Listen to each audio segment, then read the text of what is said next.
When mortals die, their souls must cross the rivers that ring the world to reach the underworld. The shrouded god Athreos is their guide, ferrying the dead to their ultimate rest. Silent, bent, and tattered, he patiently fulfills his role. Athreos is never without his signature staff, a gnarled length of dark wood. When the dead arrive on the shores of the rivers, he lays it across the water to transform it into a barge, in his role of easing the passage from life to death. Athreos, God of Passage, is a 5/4 indestructible legendary enchantment god.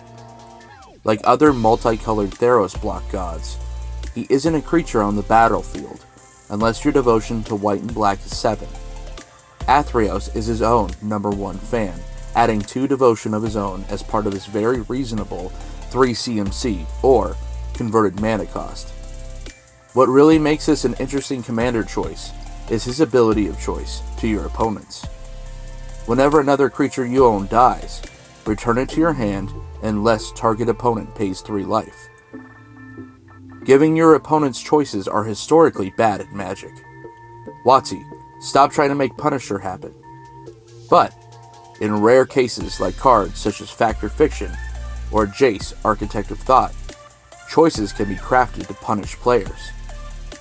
Athreos tends to be an unassuming, resilient commander while allowing you to play the political side of multiplayer Magic. Say one of your opponents has multiple creatures on the board.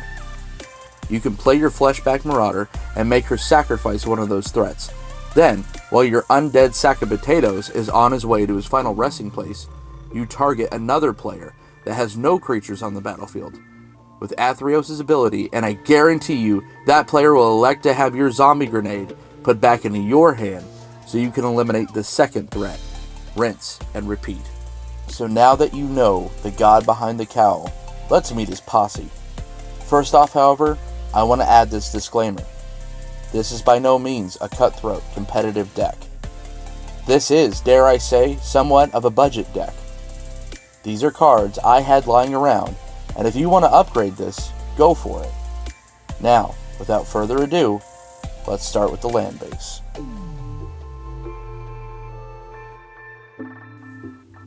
Ironically, we start with Godless Shrine. Flavor fail.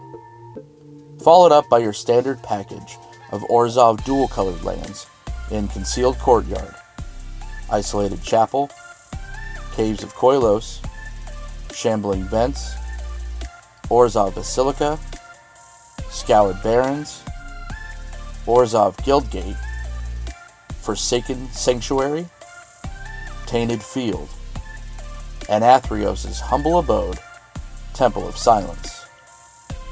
4 fetches in the deck include the only real fetch I still have, Windswept Heath, Terramorphic Expanse, Myriad Landscape, and Evolving Wilds. The deck includes the best land in the format, not close, Command Tower. Nykthos, Shrine to Nyx, which even in a dual-colored devotion deck can get out of hand.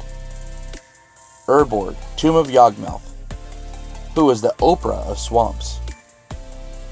Temple of the False God, with the Kiora art of course. Westvale Abbey, which is a win condition in itself, with all the utility creatures and tokens that will produce. Thespian Stage, because anything you have I do too. Ghost Quarter, with the original Heather Hudson art, holler! High Market and Mirren the Moaning Well, for sack outlets and life gain. Blighted Fen, for when you need an overcosted edict. Misty Maze, because I don't own a Maze of Ith. Homeward Path, which is more for politics, because I can usually sacrifice anything my opponents would steal. Vault of the Archangel, because lifelink and death touch? Yes, please. Tech Edge, just in case. Bajuka Bog, because just cause I'm playing out of my graveyard doesn't mean you get to too. Barrenmoor and Secluded Steppe for some cantrips.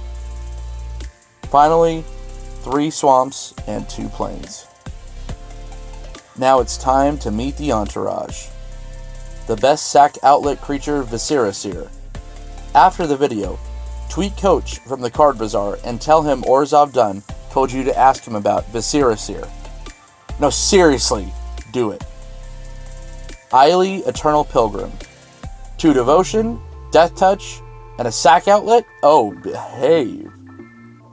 Blood Artist and Little Brother Zulaport Cutthroat. If you're not running these 2 cards in a sacrifice deck, you're doing it wrong. The most annoying chump blocker reassembling skeleton. Gotta throw in some dredge shenanigans with Golgari Thug. A new powerhouse card draw engine in Tymna the Weaver. Interesting note, this is the only creature printed to reference the post-combat main phase. The other woman in my life, Teysa Orzhov Scion. The other god on the block, Bantu the Glorified. No problem trying to get this god online in this deck. Yehini, Undying Partisan. This guy is harder to get rid of than evidence at a crime scene. Necrotic Sliver, aka Vindicate Sliver.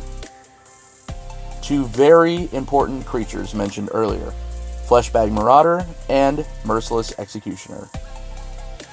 Dark Banishing with Echo. Mentor of the Meek.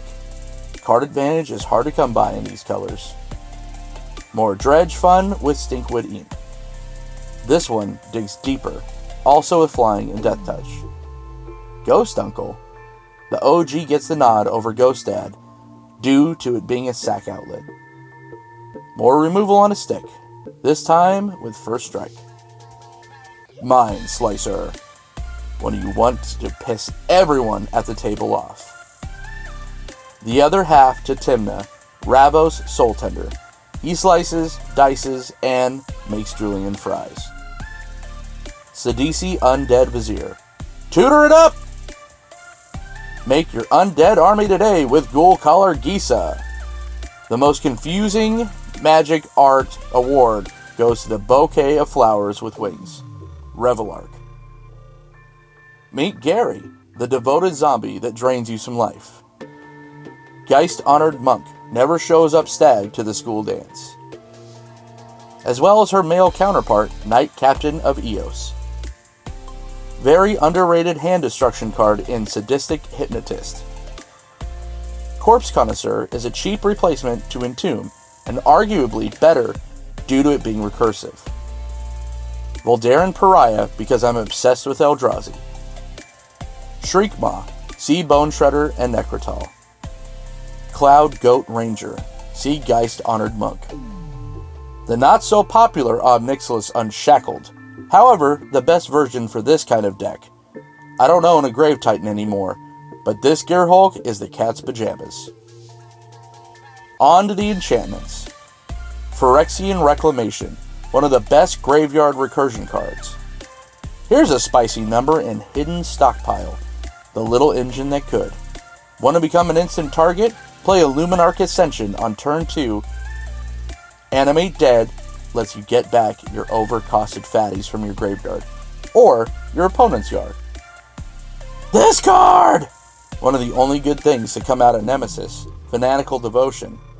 This was a common! Prison Term, the Homie Hoppin' O-Ring. More great black card advantage in the Phyrexian arena. Gravepack's Nephew. Mana Acceleration is found on the black market. See what I did there? And Grave Betrayal. I laugh when I get to play this card and the opponents read it 8 times and wonder why they have never heard of this crazy ass card. The deck runs 2 Planeswalkers, Sorin, Emo Visitor, and the token generating Wrath of God, Elspeth, Sun's Champion. Only 7 non-permanent spells in this deck. Removal, removal, removal. Soars the Plowshares. This is probably the ugliest card I own. Path to Exile. If you see me at GP Vegas, ask me to tell you a cool story about this particular copy of this card. Secure the Waste. Instant army, just add water. Boy, do I have some history with Buried Alive. Fantastic card. Thank you, Eternal Masters. I can now justify owning a Vindicate. Fumigate gets the nod over Wrath of God due to the life gain. If that doesn't work, mercilessly evict the whole damn board. Finally, the artifacts, starting with the obvious. Soul Ring. Skull Clamp. More card advantage and a sack outlet. How did this card pass through development back in the day? More Mana Rocks, Orzhov Signet, Thought Vessel, Commander Sphere, Darksteel Ingot, and Worn Power Stone. Overkill it because we're not playing green. Apparently, putting on boots makes you untouchable, like with Lightning Greaves and Swiftfoot Boots. And finally, Ashnod's Altar, or as I like to call it, a trip to my dentist. Thanks for joining me for this Commander Deck Tech. Please leave in the comments what changes you would make to the deck. Also, come sit down and play against me and this very deck at GP Las Vegas. Also, subscribe to the They Said We Said YouTube channel and follow me on Twitter at OrzhovDunn. See you next time.